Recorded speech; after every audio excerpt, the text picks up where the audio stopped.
Okay, these are the some contents related to your steps to execute your business plan. First one, conduct research.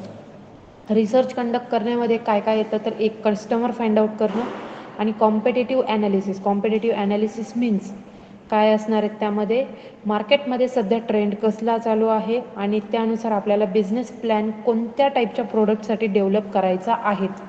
For example, as an electrical engineers आपल्याला माहिती आहेत की installation and maintenance ह्या दोन field अशा आहेत की ज्यामध्ये खूप सारा जी कॉम्पिटिशन अवेलेबल असणार आहेत. सो कस्टमर कोणत्या टाईपच्या बिझनेसकडे जास्त अट्रॅक्ट होतात, तर कस्टमर जे आहे ते इलेक्ट्रिकल फील्डमध्ये प्रोडक्ट पर्चेसिंग कडे जास्त अट्रॅक्ट होतात दॅन दी मेंटेनन्स, आपण असं कन्सिडर करू शकतो. So as per this basic given ideas we can consider that what is the first market situation and then as an entrepreneur आपण काय करणार आहेत, मार्केटचं सर्वे करणार आहे. Then our aim to should be look at the calculate the potential of customer along with the prevalence competition.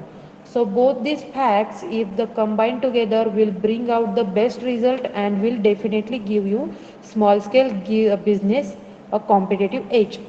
ज्या वेळेला ह्या दोन थिंग कोणत्या असतील, कस्टमर कोणत्या टाईपच्या इलेक्ट्रिकल बिझनेसकडे अट्रॅक्ट होणार आहेत आणि दुसरं कोणत्या टाईपचे बिझनेस सध्या मार्केटमध्ये कॉम्पिटेटिव्हली वर्क होत आहेत.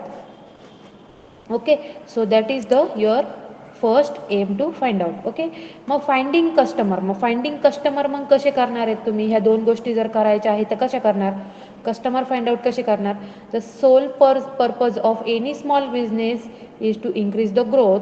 The only importance is contributor to this customer automatically draw in for superior quality product or service that are reasonably priced. If your small business excel at this, then it's sure to be a hit. कस्टमरची requirement सगळ्यात पहिले काय असते, त्याला reasonable प्राईसमध्ये good product आणि service available झाली पाहिजे. मग त्याच्यासाठी आपल्याला कस्टमरला सॅटिस्फाईड होईल असं आपलं प्रोडक्ट आहेत का, हे सगळ्यात पहिले आपल्याला सर्च करावं लागणार आहेत. ओके, सो जर तसं सर्च झालं तर प्रोडक्ट आपलं सुटेबल होत आहेत का त्या टाईपच्या कस्टमरसाठी, हे आपल्याला आयडेंटिफाय करता येईल. नेक्स्ट आहे market research should be in handy. There are so many online sources and platforms which are instantly provide the market data. म्हणजे कस्टमर्स कसे फाइंड आउट करू शकतो, तर कस्टमर फाइंड आउट करण्यासाठी आपल्याला एक सोर्स जो आहे तो आहे क्वेश्चन आन्सरीज. म्हणजे आपण गुगल फॉर्म जरी एखादा बनवलात किंवा ऑनलाईन जर एखादा पझलची गेम वगैरे ठेवलेत, क्वेश्चन आन्सरीज घेतलेत, तर आपल्याला एक आयडिया येते की समोरच्या पर्सनची मेंटॅलिटी कशी आहेत आणि त्याला कशा टाईपचं प्रोडक्ट हे एक्सपेक्टेड आहेत. मग along with this latest small scale trends, good market research will give you an analytical proof of customer behavior along with the economic trends. Both these together should be made use for by small scale business in every stage. म्हणजे या दोन्ही गोष्टी म्हणजे मार्केटचा research पण करणे plus मार्केटचे जे काही कस्टमर आहेत त्यांना अशा पद्धतीने जसं पझल आहे, काही क्वेश्चन आन्सरीज आहेत किंवा पॅम्पलेट डिस्ट्रीब्युशन्स आहेत, अशा टाईपच्या मार्केटिंग स्ट्रॅटेजीजने तुम्ही काय करू शकतात, कस्टमर जे आहे ते फाइंड आउट करू शकतात की कोणता आपला कस्टमर होऊ शकतो. फॉर एक्झाम्पल, तुम्ही आत्तापर्यंत क्लासेस किंवा कोचिंग क्लासेसच्या ॲडव्हर्टाइजमेंट बघितल्या असतील. कशा प्रकारे ते ॲडव्हर्टाइजमेंट करतात, त्यांचं प्रॉस्पेक्ट असतं किंवा त्याच्यावरती प्रॉस्पेक्ट असतो, मेल आय डी, त्यानंतर तुम्हाला कधी काही वेळेला एखादा चेकबॉक्स रिलेटेड पेज वगैरे ते सर्क्युलेट करतात आणि तुमचा इंटरेस्ट बघतात की तुम्हाला या चौघांपैकी समजा फॉर 4 टाईपचे क्लासेस आहेत किंवा 4 टाईपचे कोर्सेस आहेत जे त्यांच्याकडे प्रोव्हाइड होत आहेत ॲज अन त्यांच्या कोचिंग क्लासमध्ये, तर त्यांनी 4 पैकी तुम्ही कशामध्ये इंटरेस्ट आहे. फॉर एक्झाम्पल PLC स्काडा एक आहे, त्यानंतर ऑटोमेशन आहे, त्यानंतर अँड्रॉइड गेमिंग आहे, त्यानंतर अजून काही XYZ असेल, तर पैकी तुम्ही कशात इंटरेस्टेड आहे, तर हे तुमचा इंटरेस्ट कशावरनं कळेल किंवा त्यांना कसं काय कळेल की आपण कोणत्या टाईपच्या प्रोडक्टसाठी किंवा कोणत्या टाईपच्या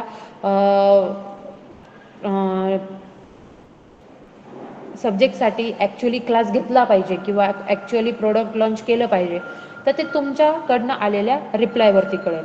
so there are so many sources now buddy that provides the demographic data So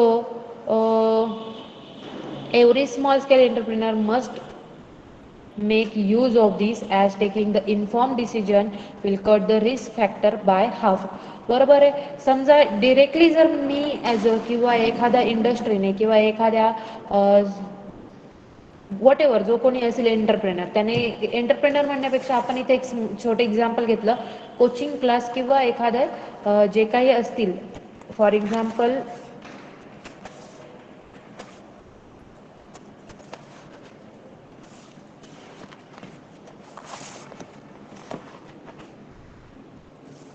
CCA NA वगैरे असे काही कोर्सेस वगैरे असतील, त्यांनी समजा ठरवलं की कोर्सेस स्टार्ट करायचे, but course in which subject और which course is more suitable for the market situation, म्हणजे आत्ता सध्या ट्रेंड कशाचा आहे हे सगळ्यात पहिले माहिती पाहिजे.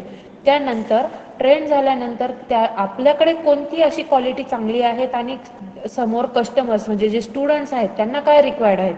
CCNAचे जे कोर्सेस असतात ते तुम्हाला माहिती असतील, बाहेर आफ्टर डिप्लोमा डिग्री तुम्ही करू शकतात. ऑनलाईन जे असतात कोर्सेस किंवा ऑफलाईन PLC स्काडा रिलेटेड पण त्यामध्ये इन्क्लूड केलेले असू शकतात.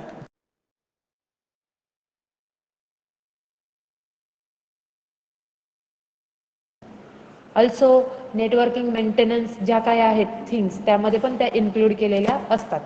सो जो इंटरेस्ट आहे तो इंटरेस्ट कसा बिल्टअप होईल, by using this customer finding. तो कस्टमर फाइंडिंग हा एक सगळ्यात मोठा फॅक्टर येणार आहे.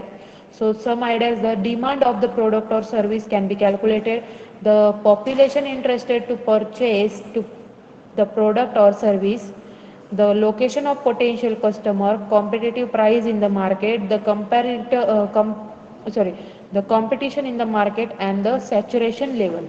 सो आपण जे प्रोडक्ट डेव्हलप करतोय त्याच्याने आपली सर्व्हिस आणि प्रोडक्टची कॅल्क्युलेट करता येईल आपल्याला. डिमांड, पॉप्युलेशन किती आहेत आपल्या परचेस करण्याचं, लोकेशन काय आहेत पोटेन्शियल ऑफ कस्टमरचं, कॉम्पिटिशन किती आहे प्राईजमध्ये, प्लस मार्केटमध्ये सॅच्युरेशन लेवल किती होईल हे आपल्याला ह्या एका टर्मने फाइंड आउट करता येईल. Okay. So next one is competitive analysis. Competitive analysis means what, याच्यामध्ये काय येईल तर बरं, study the market share. Market शेअरमध्ये आपल्याला काय बघता येईल बरं, कोणी सांगू शकतं का? कॉम्पिटेटिव्ह ॲनालिसिसमध्ये नेमका काय रोल येईल? Yes, anyone?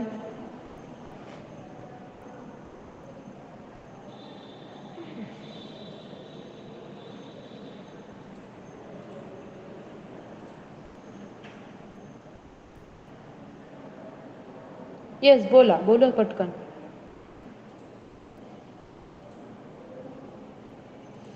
कॉम्पिटेटिव्ह ॲनालिसिसमध्ये आपल्याला हे खालचे पॉईंट्स कन्सिडर करता येऊ शकतात. Examine your strength and weaknesses. Okay. Competitive analysis means what, की सेम प्रोडक्ट जे काही बाहेर लॉन्च झालेलं आहे अदर इंडस्ट्रीने किंवा अदर एखाद्या ऑर्गनायझेशनने किंवा एखाद्या दुसऱ्या एंटरप्रेनरने, तर त्यांच्या कम्पॅरेटिव्हली त्याचा शेअर मार्केटमध्ये किती आहेत, त्याच्यानंतर आपले स्ट्रेंथ आणि विकनेसेस काय आहेत, त्यानंतर study of all obstacle that can possibly affect your business in the market. आपले ॲब्स्ट्रॅकल्स म्हणजे काय, अडथळे आपल्याला कुठे कुठे तयार होऊ शकतात. फॉर एक्झाम्पल एखादा प्लॅन आहे, तुम्ही इन्स्टॉलेशनचंच समजा, इलेक्ट्रिकल इन्स्टॉलेशन तुम्हाला ॲज अन एंटरप्रेनर म्हणून काम करायचं आहे, इन्स्टॉलेशनचा तुम्ही बिझनेस केला, तर तुमचं ॲब्स्ट्रॅकल तिथे मेन काय येईल तर हेच जे काही गव्हर्नमेंट पॉलिसीज आहेत. गव्हर्नमेंटच्या पॉलिसीज ज्या वेळेला चेंज होतात ॲटोमॅटिकली त्यावेळेला कन्स्ट्रक्शन्स आणि इन्स्टॉलेशन जे आहे ते स्टॉप केलं जातात, तर मग हे तुमचे ॲब्स्ट्रॅकल्स झाले. So look for the opportune moment to enter in the market. मग अशा वेळेला आपल्याला अपॉर्च्युनिटीज काय काय असू शकतात, scan all possible major and minor competitor. मग अशा वेळेला मेजर आणि मायनर कॉम्पिटिटर कोणते आहेत की जे आपल्या बिझनेसमध्ये किंवा आपल्या प्लॅनमध्ये इंटरफिअर करू शकतील. Okay. So keep an eye on the target market. So हे सगळं करत असताना आपल्याला मार्केट स्ट्रॅटेजीजवरती पण टार्गेट ठेवायचं आहे. So these point should be consider in the competitive analysis. Competitive analysis means what, आपलं ऑर्गनायझेशन आपली फर्म जी आहे ती आपल्यासोबतच्या ज्या प्रोडक्ट्स आहेत त्या अदरसोबत कम्पेअर करणे आणि तिथे मग त्यांच्या कम्पॅरेटिव्हली किंवा आपल्याकडचे जे काही ड्रॉबॅक्स आहेत, प्रोज अँड कॉन्स आहेत, दॅट इज स्ट्रेंथ आणि विकनेसेस जे असतील ते आपण ॲनालिसिस करून त्यातनं पुढचा प्लॅन जो आहे तो फॉर्म करून ठेवणे. So this is the first point, that is your what's the point, conduct research. Conduct रिसर्चमध्ये आपण एक पहिला पॉईंट फाइंडिंग कस्टमर केला आणि त्यानंतर कॉम्पिटेटिव्ह ॲनालिसिस. त्यानंतर आहे रायटिंग द बिझनेस प्लॅन. आता ॲक्च्युअल आहे रायटिंग बिझनेस प्लॅन, त्यामध्ये आहे selecting the business plan format, business plan format for explain, त्यानंतर preparing the traditional business plan and preparing the learn startup format. आता हे काय आहे तर हे आपण डिटेलमध्ये बघूया. So writing the business plan. Business plan write करणे म्हणजे काय की आपला जो बिझनेस आहे तो बिझनेस प्लॅन एका म्हणजे जसं तुम्ही एखादं घर बांधताना किंवा एखादी बिल्डिंग तयार करताना त्याची एक ब्लू प्रिंट तयार केलेली असते, तसंच ऑर्गनायझेशन किंवा फर्म इन्स्टॉलेशन करताना आधी तुमच्याकडे काहीतरी रॉ मटेरियल पाहिजे. तेच तुम्ही असं कन्सिडर करू शकता की write the business plan. After the conducting all necessary research of your business, it is mandatory to create the business plan. A sound business plan will allow you to small scale business to function properly and will be blueprint against which all your action can take place. So इतक्यात सांगितल्याप्रमाणे तुमची जशी blue print असते, एखाद्या घराला तयार करण्याआधी तुम्ही एक जशी ब्ल्यू इमेज तयार करत असतात, सिमिलरली तसाच एक बिझनेस प्लॅन की रॉड प्लॅन आहे जो तुम्ही कन्स्ट्रक्ट करून ठेवतात, जेणेकरून तुम्हाला इन फ्युचर त्याचा बेनिफिट होईल.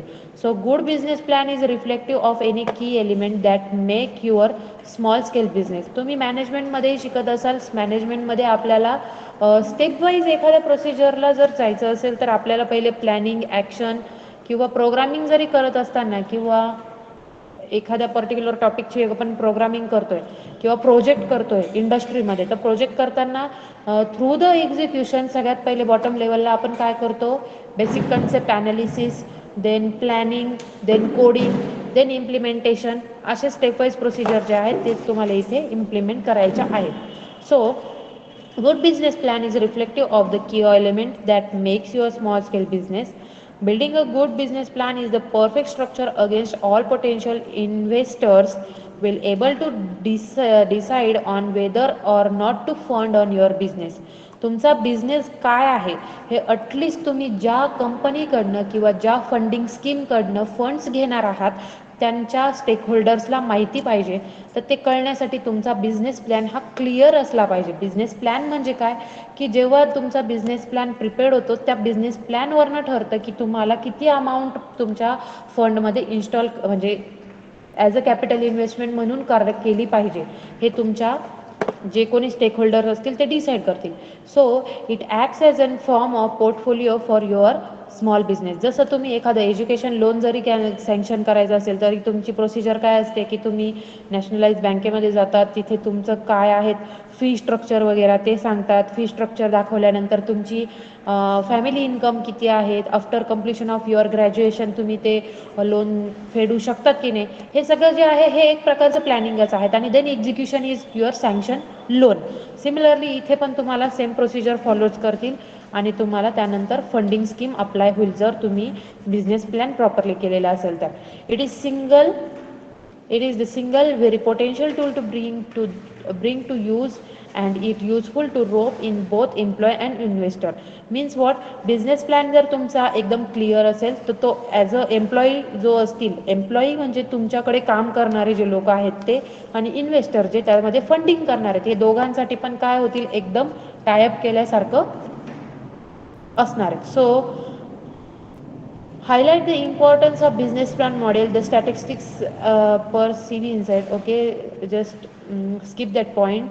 Selecting a business plan format, मग बिझनेस प्लॅन फॉर्मॅट कसा असला पाहिजे, त्यानंतर बिझनेस प्लॅन फॉर्मॅट एक्सप्लेन झाला पाहिजे. म्हणजे बिझनेस प्लॅन पहिले सिलेक्ट करायचा, त्यानंतर तो एक्सप्लेन करणार, त्यानंतर ट्रॅडिशनल बिझनेस प्लॅन कसा असेल. Traditional business plan means what, small scale बिझनेससाठी तुम्ही काय करताय, ट्रॅडिशनल बिझनेस प्लॅन जर रेडी केला तर तो काय असतो, मस्ट इम्प्रेसिव्ह असेल. The business plan is definitely more comprehensive and detailed. Traditional business plans means what, एम्प्लॉईसाठी तुम्ही एक स्मॉल टाईपचा प्लॅन रेडी करू शकतात, बट इन्व्हेस्टर्स आणि जर तुम्हाला तुमचा प्लॅन डिटेल करायचा असेल तर त्या कंडिशनला तुम्हाला तुमचा प्लॅन जो आहे तो कॉम्प्रेसिव्ह बनवायला लागेल. That is your traditional plan. So investor and leaders preferably go for it. As an entrepreneur, When preparing a traditional plan, the following 9 sections must be address to कोणते कोणते कन्सिडर करावे लागतील तर mission statement, operations, company background, product description, marketing plan, सॉट analysis, financial planning and competitor analysis and executive summary. या एवढे जे points आहेत तर ब्रीफ समरीमध्ये यांनी थोडंफार सांगितलेलं आहेत की कशा पद्धतीने बिझनेस प्लॅन एक्झिक्यूट करताना. एक छोटंसं सांगते, सॉट analysis means what, strength, weakness, opportunity and threat, जो की आपला ऑलरेडी थर्ड और फोर्थ असाइनमेंट पण आहे. तर बिझनेस प्लॅनमध्ये हे पण आपण ॲनालिसिस करणार. मार्केटिंग प्लॅन मीन्स वॉट, की तुम्ही तुमचा मार्केटिंग स्ट्रॅटजीज कशा असेल जेणेकरून तुमचं प्रोडक्ट हे मोर अँड मोर तुम्ही सेल करू शकाल. Okay. Financial planning means what, at the peak कंडिशनमध्ये तुम्हाला फायनान्शियल इन्व्हेस्टमेंट कोण करू शकेल याचं पण प्लॅनिंग तुम्हाला अवेलेबल पाहिजे. Product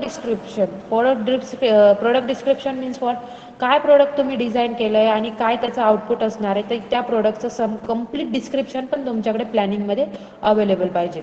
okay. So these are the some points consider while preparing the business plan. Okay. कोणाला काही डाऊट असेल तर विचारू शकता.